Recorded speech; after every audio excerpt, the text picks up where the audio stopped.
Welcome to the Kaleidoscope of Possibilities, Alternative Perspectives on Mental Health. My name is Dr. Adriana Popescu. I'm a licensed clinical psychologist and leader in the field of mental health, energy psychology, addiction, trauma, and empowerment. In this podcast, we will be exploring mental health from a variety of perspectives, from the spiritual to the shamanic and beyond. What if mental illness isn't everything we think it is? What if everything we see as a pathology is actually a possibility? What else is possible with mental health? Hi, everyone. Dr. Adriana Popescu here with you today with another episode of Kaleidoscope of Possibilities, Alternative Perspectives on Mental Health. I'm really excited today to have with me as my guest, Heather Gray. She is a functional diagnostic nutritionist practitioner. She found this work after 27 years of undiagnosed Lyme disease. I know about that one. Celiac disease, Hashimoto's, and endometriosis. She was depressed, anxious, and in chronic widespread pain, bad skin, bloated, constipated, exhausted, weight gain, and horrible periods, to name a few things. So she set out on a path to healing herself. She's now lost over 45 pounds, has no more pain, no more suicidal thoughts, and energy all day. And now she has a practice where she teaches others how to take care of themselves and get the inflammation off their body and brain so that they have control over their health journey. She can help you destroy brain fog, moodiness, chronic inflammation, and pain. So welcome, Heather. So happy to have you with us today. Woohoo! Thanks for having me. Yeah. As always, I love to hear from my guests. How did you come to discover these wonderful approaches that you're now using, that you have healed yourself with? Tell us more about your story. Awesome. Like most of us, it's a multi-decade long process. So I'll try to be as concise as possible. But I remember being 3 or 4 years old and having my feet fall asleep on the potty because of constipation. Right. For sitting there for so long and not being able to move. My mom giving me these gross, thick, nasty oils to drink, to soften my stool. Right. But nobody at that time. So it's already started a lifelong history of nobody's asking, why is this 3-year-old constipated? Right. What are you eating? What are you drinking? Is she hydrated? Is she, nothing. It was just, symptom type of thing. Right. And then we kind of fast forward a few years and I had a very, very traumatic childhood, right? I had alcoholic parents, not a lot of stability. My mother was a codependent, angry, like, what's the word? Like landmine, right? You kind of never knew, because my dad was a drug addict, alcoholic. And so she was constantly trying to, defuse him. But at the same time, she would work herself up and you never knew what was going to happen in my household. So then we're starting to lay the groundwork for some really crappy nervous system stuff, right? Dysregulation of my nervous system. There's already something going on with my gut that's causing me to be constipated. And then we've got this early childhood trauma. So now it leads me into my teenage years and I get bit by a tick, right? And I didn't start showing symptoms until about 2 years later when I had my first suicide attempt. So same premise though, right? So I'm in the hospital now. They keep me there for 2 weeks. Not once did they ask me what's going on. They didn't run labs. They didn't, nothing to figure out why this 13-year-old kid is trying to off herself, right? Pump me full of prescription drugs, pat me on the head, send me on my way, right? And those patch jobs work for a short period of time, but it's been my experience and my clients' experience is that those patch jobs usually come with other side effects. Right. You have to start taking more pills and it's just this snowball effect, right? And so it was around that age, like 15, 16, I started doing research on trying to find like natural ways to deal with depression and anxiety, because those were like the biggest ones that I was dealing with. The funny part was I only had like one little piece to the puzzle. And so I would read about these different herbs and these different supplements and, these different amino acids. And I would take them and I was smoking cigarettes. I was eating dairy. I was eating wheat. I was eating fast food. I was drinking soda, so, my lifestyle was crap. I was stressed out, burned out, still in this very Now my mother has divorced my alcoholic drug addict father for his even worse alcoholic brother. And she got pregnant and with twins when I was like 16, 17, so now just a whole nother layer of trauma and stress, right, to my story. Needing to do another stint in the psych ward when I was 18, 19. Again, suicide attempt. Fast forward a few more years, and I finally got diagnosed with Lyme disease, right? So finally had a practitioner listen to me and go, oh, I know it's exactly what's wrong with you. You bit by a tick. And sadly, the Western model, again, just wanted to throw napalm at the bugs, not realizing that the bugs have been a part of me now for over 20 some years. And I literally thought I was going to die if they were going to keep me on the cycle that they were putting me on. And they're like, yeah, it's just going to get worse. It's just going to get worse. At the time I had a 9-year-old kid, and I was married and a new business. And it was just insanity to kind of treat somebody that way. And that's when I started to, pivot and go back to my roots of, kind of alternative practice. And I heard the founder of Reed Davis of FDN speak on balancing hormones, supporting detoxification, healing the gut. All this stuff made sense to me of looking at the body as a whole, right? Instead of, oh, this one problem, this one symptom, let's throw shit at the wall and see what sticks. Right. Which is what I've been used to my whole life. Yeah. And then, like you said, I finally got diagnosed with celiac disease. My kid was diagnosed celiac at the age of 2. A huge genetic component to that, right? Why on earth nobody educated me on, hey, maybe you need to have a test, right? Or it didn't even dawn on me either. So yeah, celiac, the Hashimoto's, then the endometriosis. So I graduated FDN. So I went through the program. I begged my ex-husband because I kind of knew that this was going to be a lot of my answers, right? And what is FDN for those that don't know? Yeah, functional diagnostic nutrition. So it's a program that you go through to actually work on your own health issues as you become a practitioner. And I thought, I had been a hairstylist for 11 years at the time. My body was breaking down. I kind of knew I needed a pivot. And I've always been fascinated by this world. And so I thought, hell, 2 birds, 1 stone, right? I get to get better and I get to have an education and I can help other people. Like, yeah. So went through the program, had some really awesome success right off the bat with my own health issues. And then I went through a divorce and kind of blew up my life, blew up my business, and went on this like weird 7-year journey of trying to kind of figure out who I am and what makes me tick. Not what society thinks I should be, not what my mother thinks I should do, not what my ex-husband thought I should do, me. So I dug a little deeper into like a lot of the mental, emotional aspects because, at the time I've always been that way. Whatever's the biggest problem is what I'm kind of diving deep into. So before it was my health, but I never addressed the mental health, right? Ever. And so, and relationship stuff. And that was what was paining me at the time after my divorce. So then worked a lot on that and then got a lot of that cleaned up. Yay. Met my new husband. Amazing. And sadly, it was about this time actually last year. I had started gaining weight again. I was in pain again. I was reactive and moody and angry.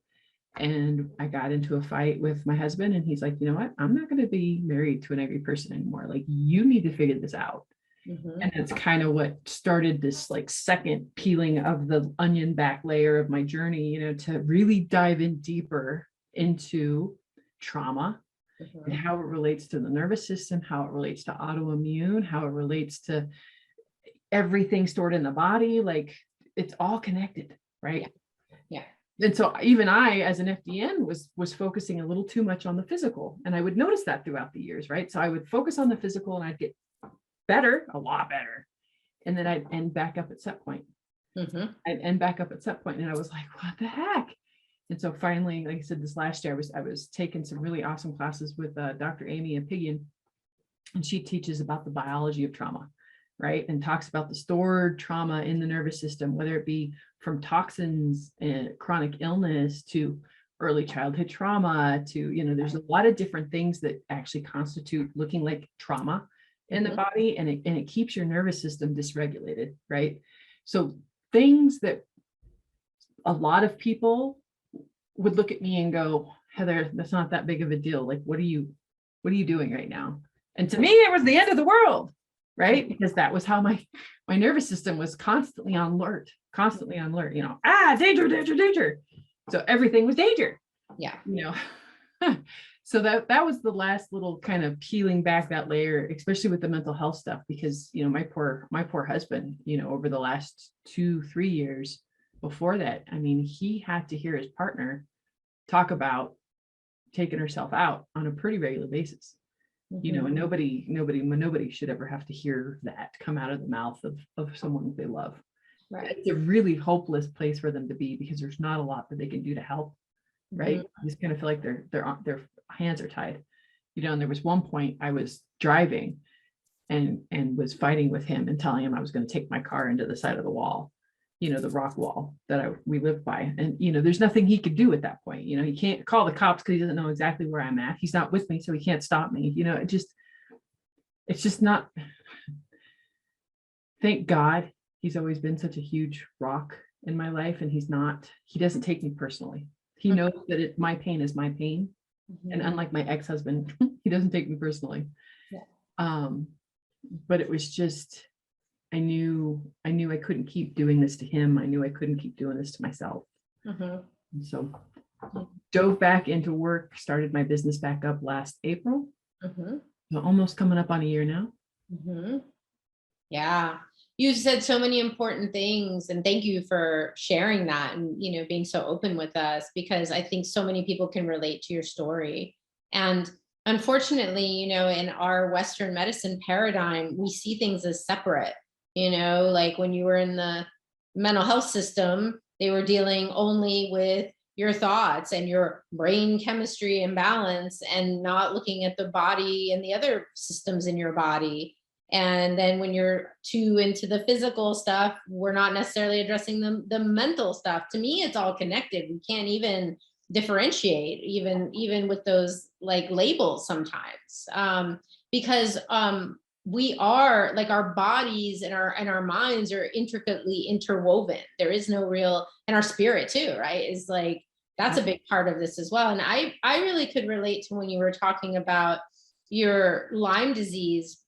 When I was also suffered with Lyme disease for many years, and it took them forever to get 13 years to get a correct diagnosis. And I remember, I was on alternative medicine pretty early on, but it wasn't until I started working with this acupuncturist, and she was doing something called neuro-emotional technique.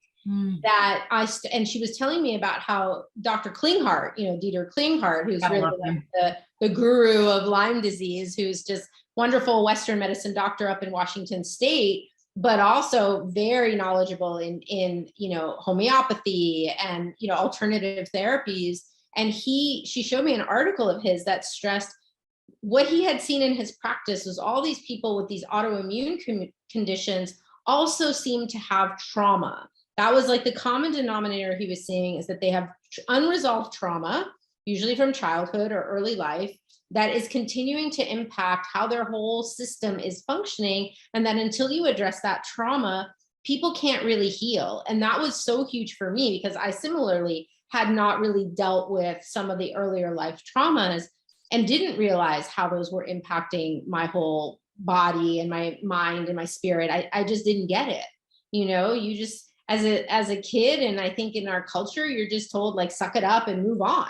Absolutely, especially from that older generation, like, put some dirt on it, pull your big girl panties up and get moving. And my mom, she was a construction worker. She hung drywall. My mother did, so she grew up a very horrible childhood, like horrific, makes mine look like, a G-rated movie.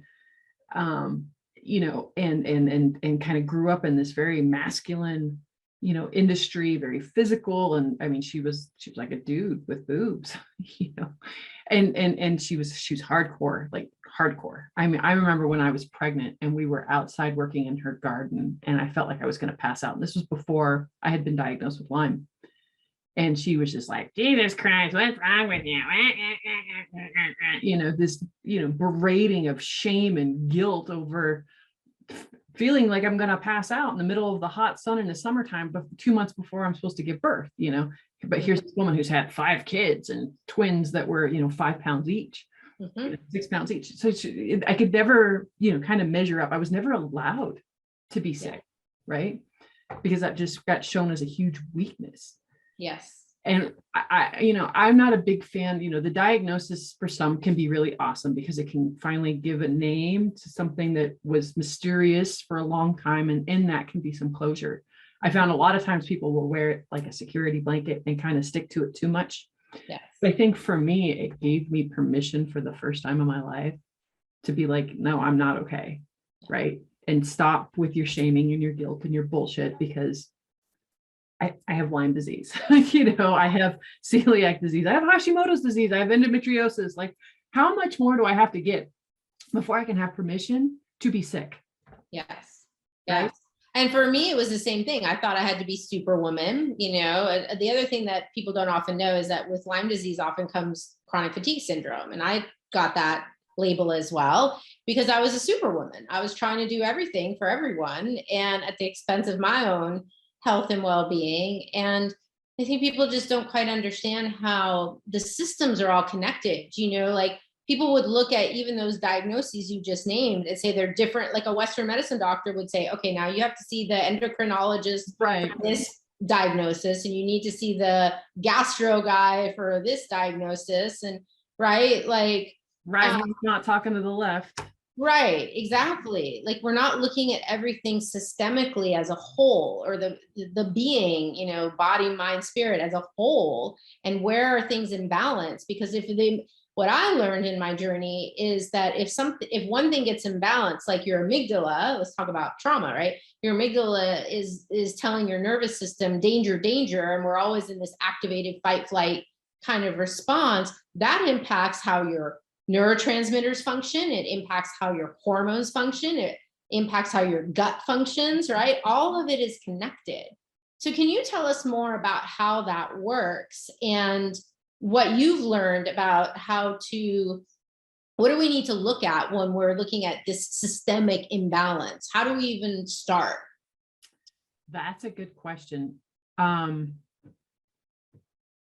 First one, so Dr. Aimie with, the somatic experience, she worked the biology of trauma. She was a great place because she's, a Western med doc. She's a surgeon, right?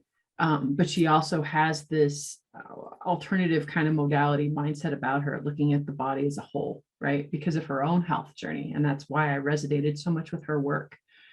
And so what was really needed for me is I needed to get back to the basics, right? That's what I love about FDN, is because FDN is all about the basics, right? Teaching people how much water to drink, what kind of water to drink, how are you sleeping? What's the quality of sleep you're getting? What's the sleep hygiene? What's your, area like what's your diet look like?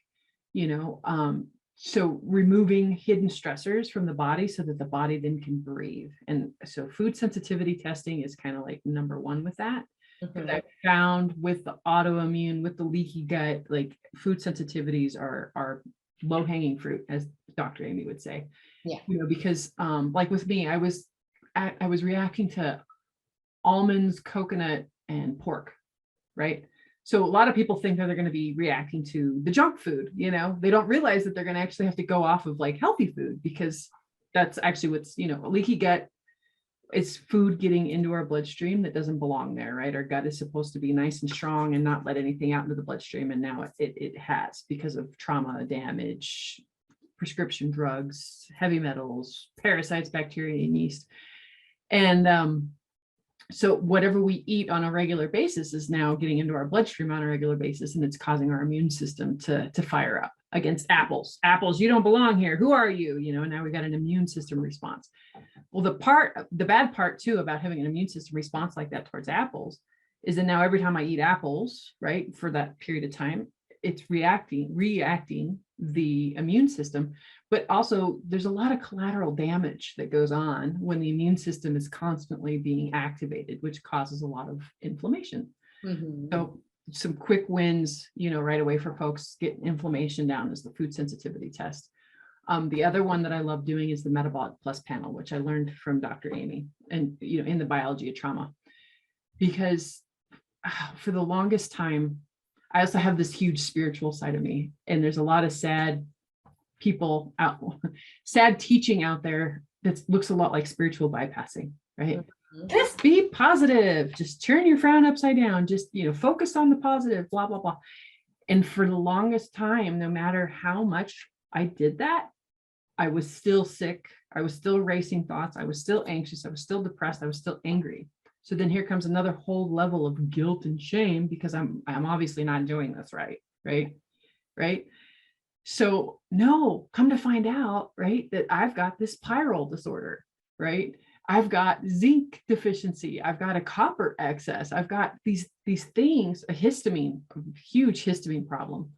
So these biological things that all the freaking thinking positive in the world is not going to change. Like I have to physically change what's going on with those things and supplement. So I found out with that test that because it's more of at a DNA type level, that those supplements, there's just a few supplements you have to take that will help correct that. But I need to be on them for the rest of my life.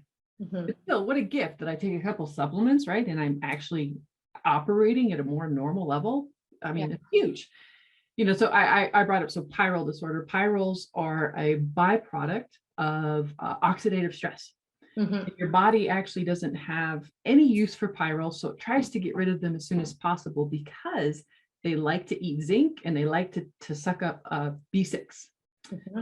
So if you have, so deficiencies in zinc and deficiencies in those B vitamins can cause symptoms like ADHD, cause symptoms like anxiety, cause symptoms like depression. Zinc deficiency and copper excess especially can cause endometriosis, a lot of the symptoms that go along with endometriosis and horrible periods. Mm-hmm. So here's this low-hanging fruit. Every single person that has come new into my practice now, all of them get a Metabolic Plus panel on them, and all of them react, if not to almost all three. But I normally get 2 out of the 3. Mm-hmm. I haven't had anybody come back with all of them with all of them normal, especially if they have some sort of autoimmune or their test or mental health issues. Right. So yeah, low hanging fruit. So you put them on, SAMe, B6, P5P, and zinc. Mm-hmm. Holy cow.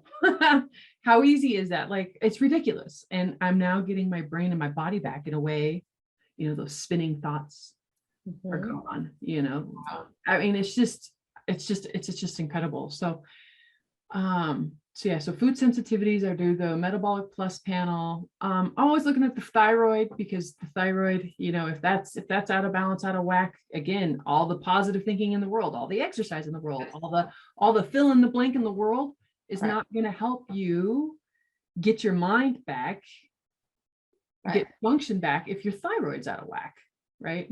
And I've had clients who I've worked with, I'm a licensed psychologist, so technically I'm approaching it from the mental health angle. And I've had clients that I've worked with for long periods of time with something like depression. And I'm using all these tools that I know are super effective, but the person still isn't coming out of this depression. Finally, I remember sending my client just to her regular doctor. I said, why don't you just get some blood work done? Let's just see what's going on with your body. And sure enough, her thyroid was deficient. She was vitamin D deficient. There were like all these things that were crystal clear, even in Western medicine. And all she needed to do was start taking some supplements, getting some regulation back to the thyroid, and like her depression went away. Yeah. That's actually my biggest thing that I'm trying to work on right now is collaboratively working with therapists, because there is this biology of trauma, right? That therapy, traditional talk therapy, completely, it doesn't even touch it. You know, all the therapy in the world, I can come in and talk. And then if I go out and eat McDonald's and I inflame my gut, which inflames my brain, right? All that talk ain't going to do me any good. There's, you know, it's a combination of things that really need to come together in order for a person to truly heal.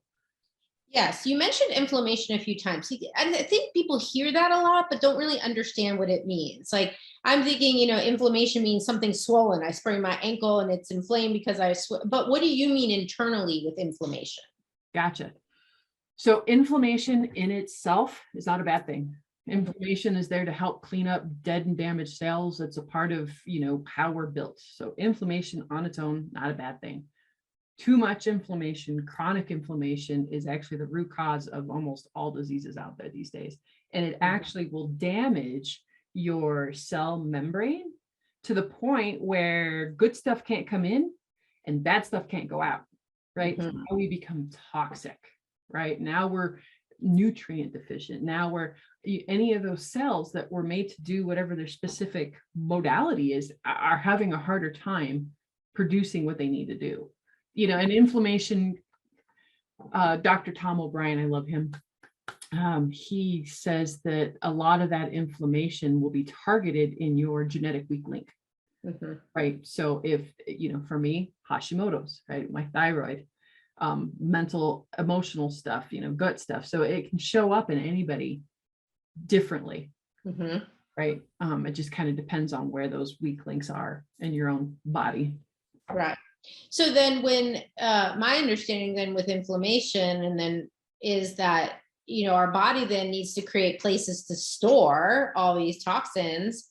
And sometimes that ends up being like the creation of more fat cells, right, to store these toxins in. And that's when you get the bloating, the weight gain, those types of things. Is that correct? Yeah, absolutely. And, you know, and a lot of things that cause inflammation can be toxins, which is another area that I'm getting into, is, you know, heavy metals, especially. I mean, this world is just ridiculously toxic.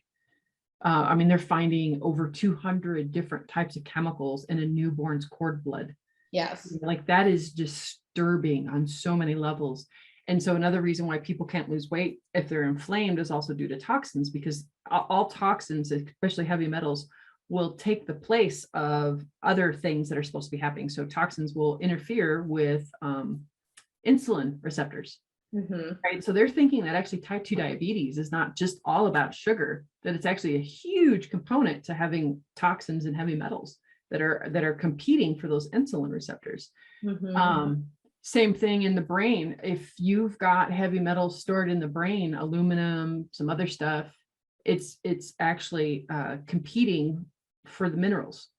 So now you're mineral deficiency because you've got these other heavy metals, these other guys that are hanging out where they're not supposed to, taking the place of the good guys, right? So again, we've got more deficiencies going on. It's it's fascinating what the body does. Like it, I mean, if you think about our stories, like really think about how freaking sick for how long we were. And I don't know about what your diet was, but my diet was horrible, right? You know, I was a drinker, I was a partier, I was a smoker. I was a stay up till 2-3 o'clock in the morning, you know, and with these chronic illnesses and to take in all these toxins. And yeah, I was sick for a long time, but I'm still alive. You know what I mean? Like it didn't kill me. The body is, it's just fascinating. Well, and that the body can heal itself, because I think unfortunately also, again, with, you know, the sort of Western medicine paradigm is sometimes like, once you get this diagnosis, that's it. You have this disease and you're going to have it for the rest of your life. Right. And you can't ever really heal. Like I was told, there's no way you're ever going to heal from Lyme disease. You're going to have it for the rest of your life. But yet here I am not having it, you know? So what is that? Right. Right. Can you say more about the body's capacity for healing, even when it's been through all of that? Oh, absolutely. It never ceases to amaze me. And even the clients that I work with I would say 90% of them within the first month, they're seeing dramatic life changes because we've shifted and we've gone back to the basics. You know, the biggest problem that we have, especially with autoimmune, that's why I like working with autoimmune, is because it's kind of like low hanging fruit, because most autoimmune is lifestyle, right? So if we teach them to how to get back to the basics on how to how-to guide to take care of your body, right? Then your body very quickly goes, oh, right, I know what I'm supposed to do here. It's when we, stay up too late with this artificial lighting. It's when we eat this chemistry set that's food that's not food, frankenfood, right? It's when we take all these prescription drugs, and we've got chlorine and fluoride in the water and mercury in the oceans, and amalgams. Like, oh my God, don't even get me started with that. It's crazy. Yeah. Like, it's a toxic hazard, and they have to treat it as such before it goes into the dentist. And then when it comes out, they have to treat it the same hazardous material to get rid of it. But for some reason, when it's in my mouth, it's okay. Yeah. That's just insanity. But so the body's capacity to heal, when you remove the hidden stressors, when you go back to the basics, and then support it, right, the way that it's supposed to, it is amazing what can happen. Yeah. Can you tell us more about the role of the gut health? You've mentioned leaky gut. Like what? Because I don't know that most people don't even realize that, that our gut produces more neurotransmitters, more serotonin than even our brain does. Can you tell us more about that, especially as related to some of these mental health diagnoses, right? Depression. Oh, absolutely. So they're saying that like close to 70 to 85% of our serotonin is made in our gut, right? Not our brain. And they used to think that the brain was the main conductor of everything, but they're starting to find out now that every signal coming from your brain, 4 more are coming back from your gut telling your brain what to do, right? Like, just this mind-blowing. So your gut is this beautiful, supposed to be balanced microorganism of different bacteria and yeast and stuff. And so when we run into a dysbiosis is when the good guys are now overran by the bad guys are overrunning the good guys in a leaky gut situation. So we have these tight junctions, right? They're supposed to be tight. Nothing's supposed to be able to get through. What's in our gut is supposed to stay in our gut. But now we are like wheat. Wheat is one of the biggest contributors to leaky gut, because we've done so many things to wheat that it no longer looks like wheat. We've changed its structure over the past 30, 40 years to have more gluten, to have, it's dripping in Roundup, right? Glyphosate, what's the other word I'm looking for? Pesticides, fungicides, herbicides, and it's a bigger protein, so it kind of acts like a battering ram. So now wheat, other food sensitivities, like I said, prescription drugs, toxins, candida, overgrowth, all this stuff is now causing holes in your tight junctions. And now stuff, like I said, like apples is getting out of your gut and into your bloodstream, and then your body is doing a war against apples. Well, the gut and the brain are so connected that the blood-brain barrier acts a lot like our tight junctions in our gut. And so a lot of times what damages our gut is actually also allowing stuff into our brain that doesn't belong there and causing the inflammation. And then we also get this activation of glial cells, right? And don't ask me too much more about those because I'm still learning. It's fascinating. But they're like the immune system in your brain, and so if something comes off and they're targeting it, like I said, there's going to be collateral damage around it, which is your brain, right? Causes some damage.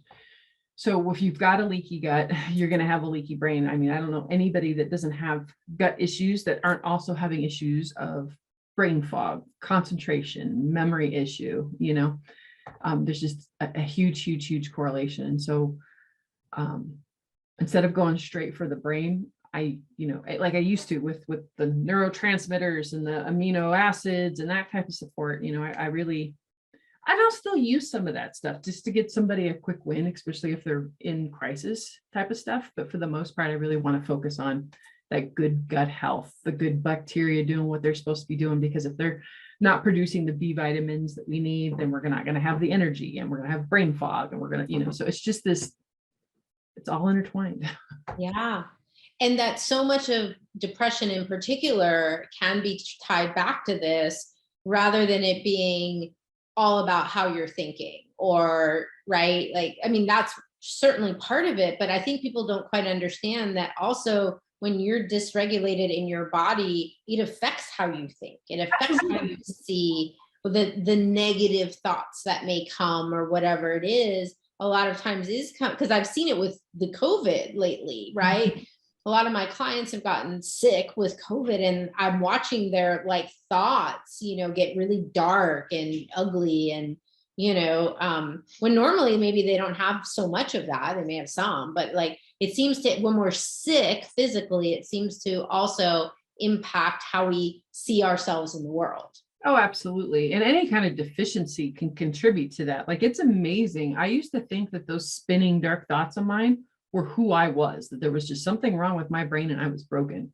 But once I started healing my gut and getting the inflammation down and getting support with these B vitamins and getting the things that I was lacking, those thoughts stopped. I didn't need therapy. I didn't need, Prozac. I didn't need, I didn't need more spirituality. I didn't need to, meditate more or pray more. I had a deficiency, right? I had a gut that wasn't working right. It's just fascinating. Yeah. So I guess then, that question I was going to ask is, so if somebody comes to you, or maybe a therapist refers somebody to you, and they come and say, I've got depression, I've got anxiety, I have ADHD, I have PTSD, I have any number of these like mental health diagnoses. What are you thinking when they're sitting there with you? What are you like wanting to find out about as far as like how their body and being or functioning? What's your diet like, right? How many times are you pooping a day? How much water are you drinking? How much sleep are you getting? What's your stress level like? Right? Back to that beginning of the basics, because that tells me kind of where I need to start with somebody. Although I have found that I've always got to start at the foundation almost with everybody that I'm working with, because, and like I tell my clients, I'm like, your best thinking and actions got you here, right? So in order to learn something new and feel better, we got to pivot, do a 180. I'm going to have to teach you some new tricks, right? I'm going to have to teach you some new survival things, because all the old stuff that was working for you is not working for you anymore. So it's time to relearn things, right? Let's start back at square one, So like the packages that I put together for my clients, I don't do one-off testing as much anymore. I might with the Metabolic Plus panel, just because it is some low-hanging fruit. And for people who have been in therapy a long time and they're not seeing the results that they need, it might be some little easy tweak like that. But for the most part, I have found if you just go with that easy little tweak and you don't also address what they're eating, you don't also address them only getting 4 hours of sleep at night, even that little tweak is only gonna help them so much, right? And I really want to see people thrive. I really want to see people joyful. I want to see people, right? Like, Yeah. You can put a word with that. The other one I wanted to ask you about is I work a lot with addiction. So what do you see with folks who have had a long time, and obviously have some personal experience with this as well? What do you see with folks who have done kind of chronic long-term use of drugs and alcohol? What is that doing to their systems? It's almost like any other toxin that I kind of talked about. There are like certain things that you can do to help support certain things just a little bit better than others. But for the most part, I'm always starting back at square one, because I know that if a person, has been a heavy drinker for 20, 30 years, I know we're going to need to work on detoxifying the liver. I know we're going to need to work on, getting some just basic nutrient support and healing their gut. Hardcore drugs, might need a little bit different kind of a cleaning up process, but it's all kind of, it really does kind of all stem back to the basics, back to the basics. Because whether you were sick because of a chronic illness, or whether you were sick because of addiction, or you were sick because, fill in the blank, they're all, it's just like our bodies, it's all tied together. It's what makes you sick doesn't really matter. Yeah. Right. It's what trauma brought you to that place of addiction. We need to address that in your nervous system. Then we also need to address toxicities in your system, and we need to address the inflammation. My brother right now, I've been watching him almost drink himself to death over the past the last 3 months, but he's been probably one of the worst alcoholics I've ever met. Gave himself gout at like the age of 18 because he was drinking so heavy. But so peeling back my layer, I was like, dude, you really should not be consuming gluten or dairy or grains. All those three things are causing so much inflammation in your body and your brain. It's a no wonder that you can't get off this roller coaster, right? Because it also dysregulates your blood sugar. And if your blood sugar, they're finding out with addicts, huge times with blood sugar dysregulation. Like they can almost predict when someone might fall off the wagon, depending on how they're, letting their blood sugar crash or not, right? Like it's, so, and we've got diabetes in the family. And so I'm like trying to teach them, I'm like, dude, first off, we got to address this trauma, right? You keep white knuckling it with AA, which is awesome. But then I keep seeing you fall right back off the wagon in a couple weeks because you're not addressing all this other stuff. Yeah. It all goes together. It all goes together. And what are some of your favorite modalities for addressing the trauma piece? What do you like what's been helpful to you or in your practice? EFT tapping has stupid easy win. Somatic work, I can't get over. I mean, that's why I fell in love with Dr. Aimie's work to begin with, is because she's showing me these little exercises that take like 20 seconds to do. And immediately I'm feeling my nervous system just back down into the parasympathetic. What else? Meditating. I've heard about EMDR. I've never done it. It sounds like it would be absolutely amazing. Heart math, I've really liked that quite a bit. I'm learning about DRNS right now, which is I don't know if I knew that one. Dynamic neural linguistic retraining system or something like that. An offshoot in NLP of some sort. Yeah, it sounds like it. Neurofeedback. I love neurofeedback. God, I wish I could afford one of those machines. But I don't have a practice that's in person. My practice is all virtual, so it would just be a fancy fun toy for myself to use. But love neurofeedback, because I'm loving these more passive ways, to kind of help move this stuff out of the system, because most people are just too activated to begin with, right?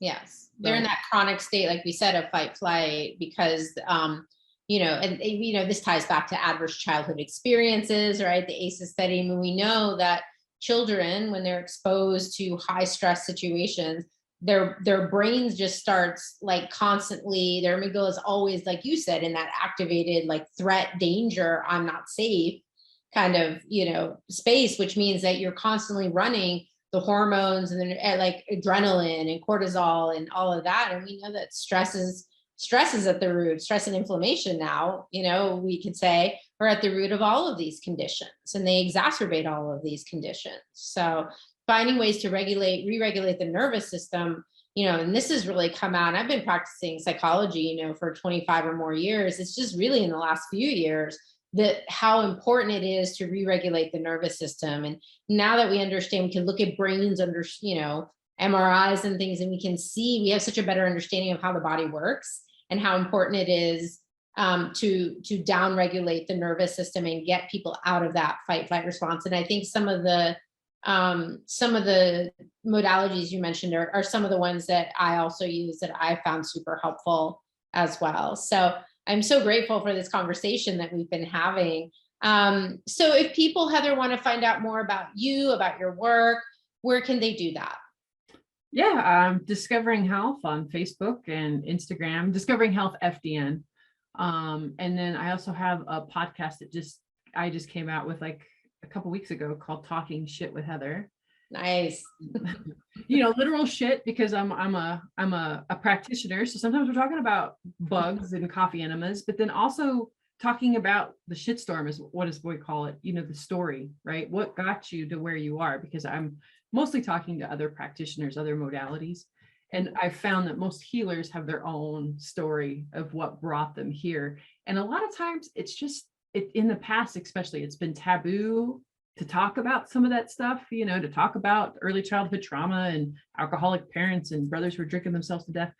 I want a platform that's safe to bring stuff out of the darkness into the light, because that's when we heal. Right. I mean, there's that old AA saying, you're only as sick as your secrets. Exactly. Absolutely. So yeah, Talking Shit, you can find that on Anchor, and then Discovering Health, YouTube, Facebook, Instagram. Wonderful. Thank you so much for being my guest today. Any final thoughts you want to leave us with? Yes, no matter how common a symptom may be, it is never normal. It's always your body trying to get your attention. So listen to it. Yes, wise words. Thank you so much, Heather. Thank you all, audience, for tuning in today. If you like this podcast, please do share with friends, like it, comment on it, subscribe. Whatever you can do to help contribute to getting this information out there in the hands of more people, because people do not need to keep suffering. You are not defined by a label, by a diagnosis. You have the capacity to heal, and there are wonderful techniques out there that can assist you with that. So thank you all. Thank you, Heather. See you next time. Thank you for joining me for this episode of Kaleidoscope of Possibilities, Alternative Perspectives on Mental Health. This has been Dr. Adriana Popescu. If you enjoyed this episode, please like and subscribe and share with others. To find out more about me, my guests, and more, please visit my website at adrianapopescu.org. See you next time.